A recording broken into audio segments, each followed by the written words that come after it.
Nemsa Kipgen LM Kokte Amadi Ngushanglu Sanate Lengak Sebada Yaukibada Kuki gi Lup Sing na Penda Pungdrakle Haukiba Chai Lisingani Kun Mangagi February Jara Homdoi de Manipur Tamlaki Prestel Rugi Lengak Masinduna Anobo Popular Government Amma Singsa Mekandro gi MLA Yumnam Kensana Se Minister Ojina Ngarang Sem Kibada Sarugi Akibo MLA Nemsa Kipgen MLA LM Kokte Amadi MLA Ngushanglu Sanate gi Matakta Kuki gi Lukaya na Penda Pungdrakle Mafam kayada Khongjang Changsinbagi mathakta Kuki gi leiriba loop Kuki Jo Council amadi Kuki Human Rights Council na thadorakpa chirol amada pendaba wafam kaya phungdorakle Kuki Village Volunteer Eastern Zone thulakpa notice amada nemsa ki genbu hatpa ngamba myoida lupa lakun amadi MLA LM Khauti amasung Ngushang Lusanate harpada lupa lak taragi manapi gani haina lakthokre adubu mar inpui nadi MLA Ngushang Lusanate na lengak sebada yaukibada nuaitam phungdorakpagi wafam leite adubu mar furuki MLA ama oiriba Ngushang Lusanate gi leiriba yum amade lantum sengda kulai paiba myoi kharana amang atathogan gani haina tariba pau asi mari leinaba singna yengsinbinaba amadi mathau taba thubak sing lakhotnaba appeal torakle Mar Ipuina Thadorakpa Cherol Aduna, Maram Amadi, Bagay Vilijan da Lairiba, Mar Furuki Mui Singapon ba Loop Oriba, Mar Inpuina, Lengak Sem Laga Irang Asi Nathibagi Mahuta, Masak Tokpa Political Solution Ama Purak na Bahona Buhaina Fundrakli, Nakal Amarom da Kukijo Council Ke Jet Sina, Tadoraki Cherol Amada, Anoba Popular Government Sembada MLA Anina Sarugyaki Bahabasi, Ke Jessigi Governing Body Amadi, Masigi Makad Lairiba, Body Signal Lisingani Kun Mangagi December Kuntrada Pangtokiba Mifamda Lokiba Wariki Mayatani, Lisingani Kuntaruki Janawari Tarahumdoida Kuki Gisu the Ladybug Group Sing, Kuki Jo Council Amadi Kuki Jogi MLS Singjana, Guhati the Pangtokiba Mifamda so, Manipur the Popular Government Sembada Saruya the Bahina Warip Lokiba Lay.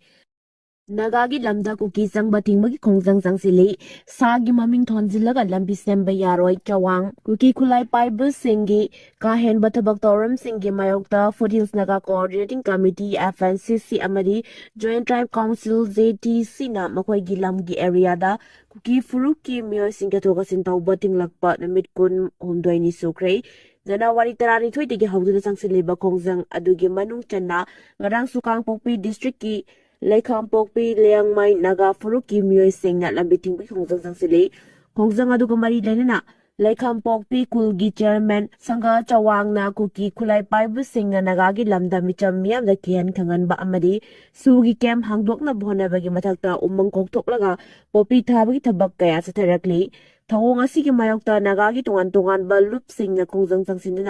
Lengaka MOU fawba inakiba leire adubu MOU adu thabuk oina onthoktabana handaktasu ireng nagagi kulda sugi gather shingna security mamangda fawba kihan khangan ba kya laikre maramaduna sigumba kahen bathabak kaya thingnaba Foothills Naga Coordinating Committee ga lengaka mamangda taunaki ba MOU adu thabuk oina khudakta onthoktriba fawba sathariba lambi thingbi khungjang asi handok loi loina Kangpokpi District ki Kobru Hills Range area da Kuki singna maning tamna hojik popi pambi thabada lengak na khangsin usinadriba asi khudakta gi popi mangan bagi thabak paikatbiyo Maruwaina singsang pareng asigi Laikam Pokpi amadi makhoigi area da thariba makhalgi area da thariba popi asi khudakta gi mahan gadabani Mamang dasu security force na popi antharkiba laikrabasu ngasi masingwak singmai sing amadi Singmai Sing asida popi paksana thari Jingkhong da CRPF lay Tribal University da su BSF laybani makoina loina uriba khanglibani adubu makoi gi thabak nate haibagi matagong kuki singna maning tamna popi thali mamangda lenga kayara ki basing thabak to onthok triba ase personal rule lenga pulising liba governor na Manipuri masanati hajna thausadaba mali masi lenga ki khwaidi ason bani haina lawani German natraga Tiger Road kauba amma samjilakli ba si yabangam loi khudakta gi tingadamni lenga amadi National Green Tribunal na semli balambi asi lepna ba khanga lakraba sunga si fawa makogi thabak lepte Masida lengang na usinandana lairiba si laibak teberi anaw popular government asina tamoy siyang na tabak torokani thazay miyamgi apampada tabak tobiyu sagi maming thonzilaga nagagi lamda lambi semba yaroy haina fudoke ꯅꯤꯡꯁꯤꯡꯕ ꯌꯥꯕꯗꯤ ꯃꯃꯥꯡ ꯊꯥꯒꯤ 12 ꯑꯃꯗꯤ 12ꯒꯤ ꯂꯣꯟꯅꯕ ꯑꯍꯤꯡꯗ ꯂꯩꯉꯥꯛꯅꯁꯨ ꯆꯠꯅꯔꯤꯕ ꯀꯨꯀꯤ ꯈꯨꯠꯂꯥꯏ ꯄꯥꯏꯕ ꯂꯨꯞꯀꯦ NFPꯒꯤ ꯂꯥꯟꯃꯤꯁꯤꯡꯅ ꯀꯥꯡꯄꯣꯛꯄꯤ ꯗꯤꯁꯇ꯭ꯔꯤꯛꯀꯤ ꯏꯔꯦꯡ ꯅꯥꯒꯥ ꯈꯨꯜꯒꯤ ꯄꯣꯠꯆꯩ ꯀꯌꯥ ꯑꯃꯥꯡ ꯑꯇꯥ ꯊꯣꯛꯍꯟꯗꯨꯅ ꯀꯨꯀꯤꯂꯦꯟ ꯁꯦ ꯑꯋꯦ ꯍꯥꯏꯅ ꯊꯥꯖꯤꯜꯂꯝꯕ ꯑꯃꯗꯤ ꯈꯨꯜ ꯑꯁꯤꯒꯤ ꯆꯤꯌꯔꯃꯦꯟꯅ KNFPꯒꯤ ꯀꯦꯞꯃꯥꯟꯗꯔ ꯇꯥꯏꯒꯔꯅ ꯀꯣꯜ ꯇꯧꯗꯨꯅ ꯀꯤꯍꯟ ꯈꯪꯍꯜꯂꯝꯕꯒꯤ ꯃꯥꯌꯣꯛꯇ food hills Naga coordinating committee ꯑꯃꯗꯤ ꯖꯣꯏꯟꯠ ꯇ꯭ꯔꯥꯏꯕ ꯀꯥꯎꯟꯁꯤꯜꯅ ꯃꯈꯣꯏꯒꯤ ꯂꯝꯒꯤ ꯑꯦꯔꯤꯌꯥꯗ ꯀꯨꯀꯤ ꯐꯨꯔꯨꯞꯀꯤ ꯃꯤꯑꯣꯏꯁꯤꯡ ꯆꯠꯍꯟꯗꯅꯕꯒꯤ ꯈꯣꯡꯖꯪ ꯑꯁꯤ ꯆꯪꯁꯤꯜꯂꯛꯈꯤꯕꯅꯤ ꯍꯥꯏꯔꯤ ꯀꯨꯀꯤꯁꯤꯡꯒꯤ ꯁꯦꯄꯔꯦꯠ ꯑꯦꯗꯃꯤꯅꯤꯁꯇ꯭ꯔꯦꯁꯟꯒꯤꯗꯃꯛꯇ ꯆꯞ ꯆꯥꯅ ꯂꯦꯞꯂꯤ ꯁꯔꯀꯥꯔ ꯁꯦꯝꯕꯗ ꯌꯥꯎꯔꯣꯏ ꯄꯥꯎꯂꯦꯂꯟ ꯍꯥꯎꯀꯦꯞ ꯁ꯭ꯇꯦꯠ ꯑꯁꯤꯗ ꯔꯥꯖꯅꯤꯇꯤꯒꯤ ꯑꯣꯏꯕ ꯇꯪ ꯇꯥꯕ ꯐꯤꯚꯝ ꯑꯃ ꯄꯨꯔꯛꯅꯕ ꯍꯥꯏꯗꯨꯅ MLA ꯋꯥꯏ ꯈꯦꯝꯆꯥꯅ ꯂꯤꯗ ꯇꯧꯕ ꯁꯔꯀꯥꯔ ꯑꯃ ꯁꯦꯝꯅꯕ ꯒꯚꯔꯅꯔꯒ ꯎꯅꯗꯨꯅ ꯀ꯭ꯂꯦꯝ ꯇꯧꯈ꯭ꯔꯕꯁꯨ ꯁꯥꯏꯀꯣꯠ ꯀꯦꯟꯗ꯭ꯔꯒꯤ MLA ꯄꯥꯎꯂꯦꯂꯟ ꯍꯥꯎꯀꯦꯞꯀꯤ ꯃꯥꯏꯀꯩꯗꯒꯤꯗꯤ ꯀꯨꯀꯤ MLAꯁꯤꯡꯅ ꯁꯦꯄꯔꯦꯠ ꯑꯦꯗꯃꯤꯅꯤꯁꯇ꯭ꯔꯦꯁꯟ ꯗꯤꯃꯥꯟꯗꯒꯤꯗꯃꯛꯇ ꯆꯞ ꯆꯥꯅ ꯂꯦꯞꯂꯤ ꯁꯔꯀꯥꯔ ꯁꯦꯝꯕꯗ ꯁꯔꯨꯛ ꯌꯥꯔꯣꯏ ꯍꯥꯏꯅ ꯃꯍꯥꯛꯀꯤ ꯑꯦꯛꯁꯇ ꯊꯥꯒꯠꯂꯛꯈꯤꯕ ꯋꯥꯔꯣꯜ ꯑꯃꯗ ꯍꯥꯏꯔꯤ MLA ꯑꯁꯤꯅ ꯃꯍꯥꯛꯀꯤ ꯑꯦꯛꯁꯇ ꯊꯥꯒꯠꯂꯛꯈꯤꯕ ꯋꯥꯔꯣꯜ ꯑꯗꯨꯅ ꯃꯈꯥ ꯇꯥꯅ ꯍꯥꯏꯈꯤꯕꯗ ꯀꯨꯀꯤ ꯀꯝꯃ꯭ꯌꯨꯅꯤꯇꯤꯁꯤꯡꯒꯤ ꯃꯥꯏꯀꯩꯗꯒꯤ ꯇꯣꯉꯥꯟꯕ ꯗꯤꯁꯇꯤꯡ ꯑꯦꯗꯃꯤꯅꯤꯁꯇ꯭ꯔꯦꯇꯤꯚ ꯑꯦꯔꯦꯟꯖꯃꯦꯟ ꯑꯃꯒꯤꯗꯃꯛꯇ ꯗꯤꯃꯥꯟ ꯇꯧꯔꯤꯕ ꯑꯁꯤ ꯀꯨꯀꯤꯁꯤꯡꯒꯤ ꯁꯦꯐꯇꯤ ꯁꯦꯀ꯭ꯌꯨꯔꯤꯇꯤ ꯑꯃꯁꯨꯡ ꯗꯤꯒꯅꯤꯇꯤꯒꯤꯗꯃꯛꯇꯅꯤ ꯍꯥꯏꯔꯤꯕ ꯗꯤꯃꯥꯟ ꯑꯁꯤ ꯏꯆꯝ ꯆꯝꯕ ꯄꯣꯂꯤꯇꯤꯀꯦꯜ ꯑꯣꯇꯣꯅꯣꯃꯤ ꯑꯃ ꯅꯠꯇꯦ ꯀꯨꯀꯤ ꯀꯝꯃ꯭ꯌꯨꯅꯤꯇꯤꯁꯤꯡꯒꯤ ꯄꯣꯛꯄꯗꯒꯤ ꯌꯧꯔꯛꯂꯕ ꯐꯪꯐꯝ ꯊꯣꯛꯄ ꯍꯛ ꯑꯗꯨꯅꯤ ꯍꯥꯏꯔꯤ ꯍꯦꯡꯂꯞ ꯀꯦꯟꯗ꯭ꯔꯒꯤ BJPꯒꯤ MLA ꯂꯦꯠꯖꯥꯃꯥꯡ ꯍꯥꯎꯀꯤꯞꯀꯤ ꯃꯥꯏꯀꯩꯗꯒꯤꯁꯨ ꯀꯨꯀꯤ ꯀꯝꯃ꯭ꯌꯨꯅꯤꯇꯤꯒꯤ ꯑꯣꯏꯅꯁꯨ ꯇꯣꯉꯥꯟꯕ ꯁꯦꯄꯔꯦꯠ ꯑꯦꯗꯃꯤꯅꯤꯁꯇ꯭ꯔꯦꯁꯟ ꯑꯃ ꯄꯤꯒꯅꯤ ꯍꯥꯏꯕꯒꯤ ꯆꯞ ꯆꯥꯕ ꯊꯥꯖꯕ ꯑꯃ ꯄꯤꯗ꯭ꯔꯤꯕ ꯐꯥꯎꯕ ꯅꯧꯅ ꯁꯦꯝꯒꯗꯧꯔꯤꯕ ꯁꯔꯀꯥꯔ ꯑꯁꯤꯗ ꯁꯄꯣꯔꯠ ꯇꯧꯔꯣꯏ ꯍꯥꯏꯅ ꯁꯣꯁꯤꯌꯦꯜ ꯃꯤꯗꯤꯌꯥꯗ ꯊꯥꯒꯠꯂꯛꯈꯤꯕ ꯋꯥꯔꯣꯜ ꯑꯃꯗ ꯍꯥꯏꯔꯤ ꯃꯍꯥꯛꯅ ꯃꯈꯥ ꯇꯥꯅ ꯍꯥꯏꯈꯤꯕꯗ ꯀꯨꯀꯤꯁꯤꯡꯒꯤ ꯑꯥꯏꯗꯦꯟꯇꯤꯇꯤ ꯂꯦꯟ ꯑꯃꯁꯨꯡ ꯗꯤꯚꯦꯂꯞꯃꯦꯟꯠꯒ ꯃꯔꯤ ꯂꯩꯅꯅ ꯃꯇꯝ ꯀꯨꯏꯅꯗꯒꯤ ꯗꯤꯃꯥꯟ ꯇꯧꯗꯨꯅ ꯂꯥꯛꯂꯕ ꯀꯨꯀꯤ ꯁ꯭ꯇꯦꯠ ꯌꯨꯅꯤꯌꯟ ꯇꯦꯔꯤꯇꯣꯔꯤ ꯑꯁꯤꯗ ꯄ꯭ꯔꯥꯏꯌꯣꯔꯤꯇꯤ ꯄꯤꯒꯅꯤ ꯍꯥꯏꯅ ꯁꯦꯄꯔꯦꯠ ꯑꯦꯗꯃꯤꯅꯤꯁꯇ꯭ꯔꯦꯁꯟꯒꯤ ꯗꯤꯃꯥꯟꯗ ꯆꯞ ꯆꯥꯅ ꯂꯦꯞꯄꯤ ꯍꯥꯏꯔꯤ ꯃꯔꯛꯁꯤꯗ ꯊꯥꯗꯧ ꯏꯟꯄꯤꯒꯤ ꯖꯦꯅꯔꯦꯜ ꯁꯦꯀ꯭ꯔꯦꯇꯔꯤ ꯂꯝꯖꯥꯊꯪ ꯍꯥꯎꯀꯤꯞꯅ ꯁꯣꯁꯤꯌꯦꯜ ꯃꯤꯗꯤꯌꯥꯗ ꯊꯥꯒꯠꯂꯛꯈꯤꯕ ꯋꯥꯔꯣꯜ ꯑꯁꯤꯗ ꯍꯥꯏꯔꯤꯕꯅ ꯁꯔꯀꯥꯔ ꯁꯦꯝꯕꯗ ꯌꯥꯎꯒꯗꯧꯔꯤꯕ MLA ꯉꯨꯔꯁꯥꯡꯂꯨ ꯁꯅꯥꯇꯦꯅ ꯃꯥꯔ ꯀꯝꯃ꯭ꯌꯨꯅꯤꯇꯤ ꯑꯗꯨꯒ MLA LM ꯈꯧꯇꯦ ꯋꯥꯏꯐꯩ ꯖꯧꯃꯤ ꯀꯝꯃ꯭ꯌꯨꯅꯤꯇꯤꯅꯤ ꯃꯈꯣꯏꯁꯤꯡ ꯑꯁꯤ ꯀꯨꯀꯤꯅꯤ ꯍꯥꯏꯅ ꯑꯥꯏꯗꯦꯟꯇꯤꯐꯥꯏ ꯇꯧꯗꯕꯅ ꯏꯝꯐꯥꯜꯗ ꯆꯠꯊꯣꯛ ꯆꯠꯁꯤꯟ ꯇꯧꯕ ꯌꯥꯏ ꯅꯟ ꯀꯨꯀꯤ ꯒ꯭ꯔꯨꯞ ꯑꯣꯏꯔꯤꯕ ꯖꯧꯃꯤ ꯃꯥꯔ ꯑꯃꯁꯨꯡ ꯊꯥꯗꯧꯒꯤ ꯑꯣꯏꯅꯗꯤ ꯏꯝꯐꯥꯜ ꯑꯁꯤ ꯁꯦꯐ ꯑꯣꯏꯔꯦ ꯍꯥꯏꯅ ꯂꯧꯕ ꯌꯥꯏ ꯑꯗꯨꯕꯨ ꯅꯦꯝꯆꯥ ꯀꯤꯔꯦꯟ ꯑꯁꯤ ꯀꯨꯀꯤꯅꯤ ꯍꯥꯏꯅ ꯑꯥꯏꯗꯦꯟꯇꯤꯐꯥꯏ ꯇꯧꯕꯅ ꯏꯝꯐꯥꯜꯗ ꯆꯠꯊꯣꯛ ꯆꯠꯁꯤꯟ ꯇꯧꯕꯗ ꯆꯤꯡꯅꯕ ꯌꯥꯏ ꯍꯥꯏꯔꯤ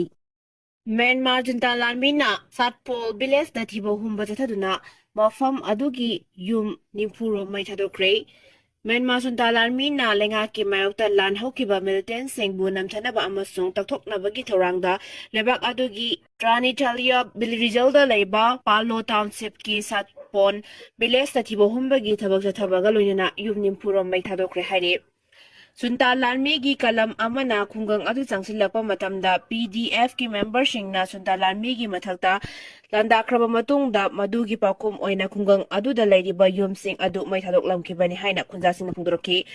ꯈꯨꯡꯒꯪ ꯑꯁꯤꯒꯤ ꯅꯣꯡꯆꯨꯞ ꯊꯪꯕ ꯁꯔꯨꯛꯁꯤꯡꯗꯅ ꯔꯦꯖꯤꯁꯇꯦꯟꯁ ꯐꯥꯏꯇꯔꯁꯤꯡꯅ ꯈꯨꯗꯨꯝ ꯆꯟꯁꯤꯟꯕꯒ ꯂꯣꯏꯅꯅ ꯅꯣꯡꯄꯣꯛ ꯊꯪꯕ ꯁꯔꯨꯛꯁꯤꯡꯗꯅ ꯖꯨꯟꯇꯥꯒꯤ ꯂꯥꯟꯃꯤꯁꯤꯡꯅ ꯈꯨꯗꯨꯝ ꯆꯟꯁꯤꯟꯗꯨꯅ ꯂꯩꯔꯛꯄꯗꯒꯤ ꯉꯥꯏꯍꯥꯛ ꯂꯩꯇꯅ ꯖꯨꯟꯇꯥ ꯂꯥꯟꯃꯤ ꯑꯃꯁꯨꯡ PDF ꯐꯣꯔꯁꯁꯤꯡꯒꯤ ꯃꯔꯛꯇ ꯈꯨꯠ ꯊꯣꯡꯅꯗꯨꯅ ꯂꯥꯛꯈꯤꯕꯅꯤ ꯖꯨꯟꯇꯥ ꯂꯥꯟꯃꯤꯁꯤꯡꯅ ꯈꯨꯡꯒꯪ ꯑꯗꯨꯒꯤ ꯃꯌꯥ ꯌꯧꯁꯤꯜꯂꯛꯄ ꯃꯇꯝꯗ ꯈꯨꯟꯖꯥꯁꯤꯡ ꯑꯗꯨꯅ ꯃꯁꯥ ꯍꯤꯡꯖꯅꯕ ꯑꯅꯛꯄꯗ ꯂꯩꯕ ꯃꯐꯝꯁꯤꯡꯗ ꯂꯥꯟꯖꯦꯟꯅꯈꯤ ꯖꯨꯟꯇꯥ ꯂꯥꯟꯃꯤꯅ ꯂꯩꯉꯥꯛꯀꯤ ꯃꯥꯌꯣꯛꯇ ꯂꯥꯟ ꯍꯧꯔꯤꯕ ꯃꯤꯂꯤꯇꯦꯟꯠꯁꯤꯡꯕꯨ ꯊꯦꯡꯅꯅꯕꯒꯤ ꯊꯧꯔꯥꯡ ꯑꯃ ꯑꯣꯏꯅ ꯃꯤꯂꯤꯇꯦꯟꯠꯁꯤꯡꯕꯨ ꯆꯪꯖꯐꯝ ꯄꯤꯔꯝꯕ ꯌꯨꯝꯁꯤꯡꯗ ꯍꯧꯈꯤꯕ ꯃꯇꯝ ꯀꯌꯥꯒꯤ ꯃꯃꯥꯡꯗꯒꯤ ꯄꯥꯛ ꯁꯟꯅ ꯃꯩ ꯊꯥꯗꯣꯛꯄꯒꯤ ꯊꯕꯛꯁꯤꯡ ꯆꯠꯊꯗꯨꯅ ꯂꯥꯛꯈꯤ ꯃꯃꯥꯡ ꯊꯥꯒꯤ 23 ꯑꯃꯁꯨꯡ 24ꯗꯁꯨ ꯖꯨꯟꯇꯥ ꯂꯥꯟꯃꯤꯅ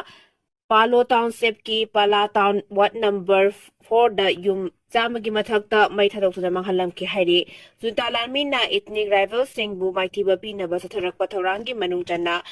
ꯊꯥ ꯑꯃꯗ ꯑꯔꯥꯀꯥꯟ ꯁ꯭ꯇꯦꯠꯇ ꯄꯥꯛ ꯁꯟꯅ ꯆꯠꯊꯔꯛꯈꯤꯕ ꯂꯥꯟꯗꯥꯗ ꯃꯤꯆꯝ ꯑꯃꯁꯨꯡ POW ꯌꯥꯎꯅ ꯃꯤꯑꯣꯏ 70 ꯍꯥꯠꯈꯤ ꯑꯃꯁꯨꯡ ꯀꯌꯥꯅ ꯑꯁꯣꯛ ꯑꯄꯟ ꯅꯪꯍꯟꯈꯤ ꯍꯥꯏꯔꯤ